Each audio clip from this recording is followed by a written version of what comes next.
curious about that, which is the only reason I ask it, are in this chat room.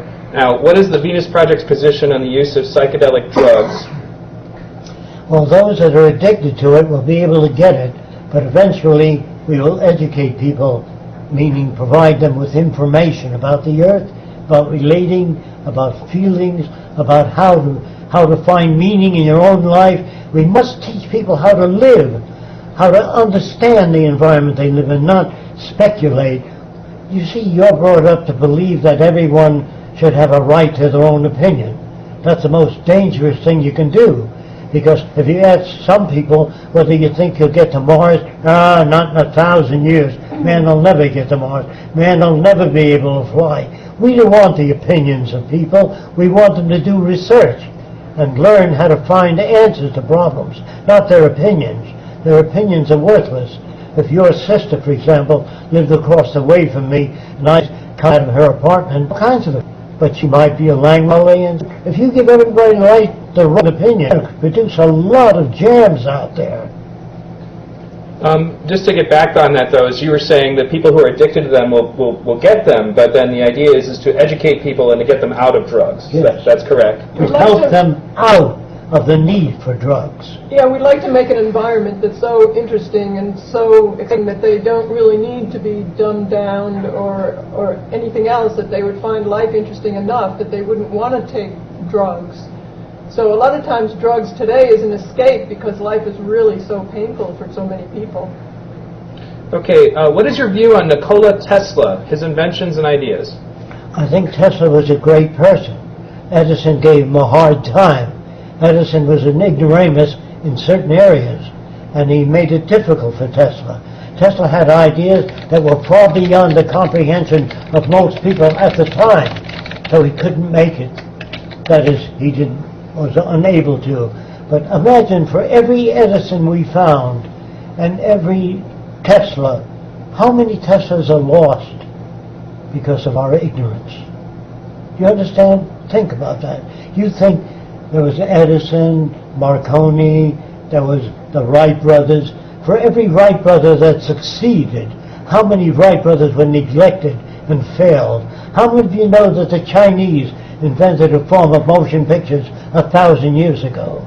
You don't know that. You're not given that. How many of you know that an Arab, algebra, gave us algebra?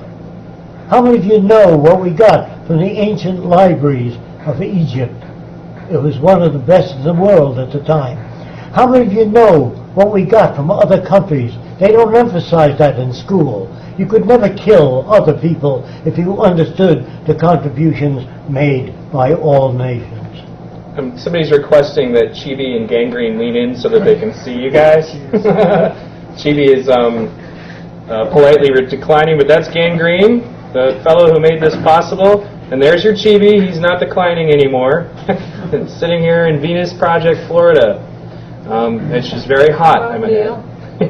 What's that? About Neil in the picture. Oh, yeah, me? Hi. See? Oh, I'm trying to get over here. Yeah, there we go. Yeah, that's all you get, because my face is all, like, coated with sweat from being outside.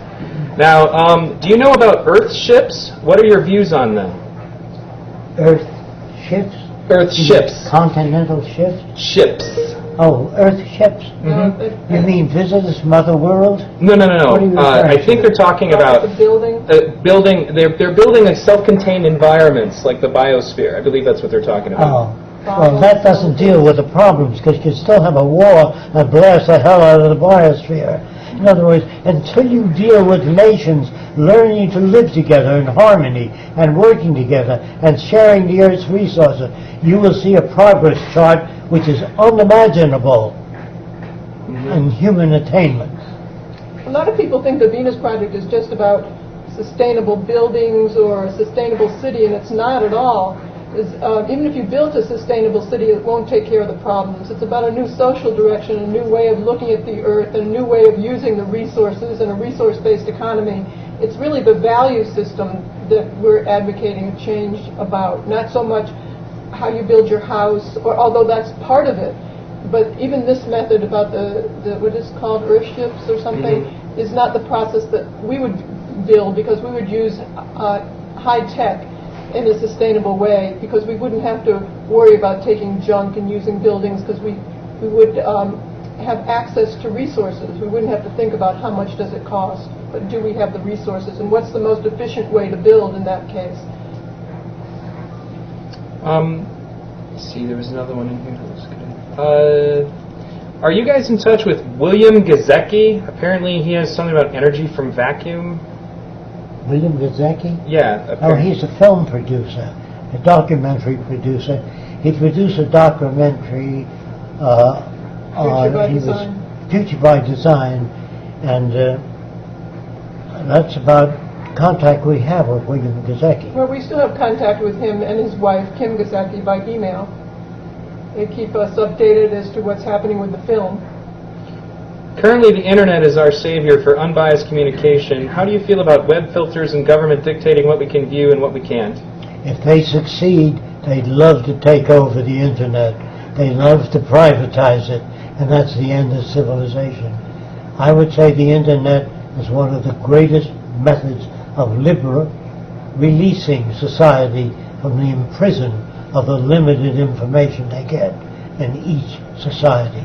To me, all societies are corrupt today. They're all basically a monetary system, and they're basically corrupt. It isn't this country alone. They all are loused up.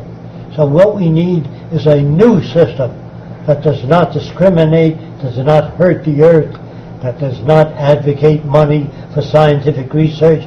We give every lab whatever the hell they need. You don't have to dig up nickels and dimes for heart disease or stem cell research. We make it available without them pleading for it. Yes.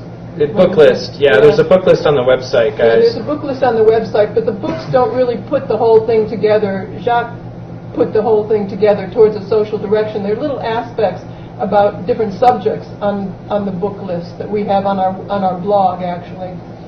Now, apparently they want to know, because I guess William Gazecki also shot this thing called Energy from the Vacuum. It's a documentary series about tapping of negative or radiant energy for electricity, and has he discussed it with you? Oh, that particular film I'm not familiar with, so I can't comment on it. Okay. Let's see if there's anything pertinent. Otherwise, we've been sitting here for a while, so... I want to thank you all for tuning in very much, and thanks to everybody here in the Venus Project. What is it? There's somebody. Somebody actually wanted to talk about this. I wanted to emphasize that arguing 9/11 and conspiracy is a waste of energy at this point. Do you agree that talking about the conspiracies and all that is not what we should be focused on? Exactly that. Okay, excellent. Okay. Well, there's a lot of people here saying that they would hope to be able to come and visit you guys. I hope that they get a chance to as well. Now, this one I think would be very relevant, so I'm going to go ahead and ask you, what do you think about future human concept, merging human with machines? Do you think the future humans will merge with machines? They already are merging with machines. There are people that have pacemakers that regulate their heartbeat. There are people that have eyeglasses, and that's the beginning of enabling you to see with artificial units hanging on your face. There are people with false teeth, and that is, we're very slightly part human, part machine today. So, I have hearing aids. Without them, I can hardly hear anything, and with them, I can hear a little better. Even the computer. But they're not that great. But the computer is a machine, and eventually, the computer will surpass human performance in most areas.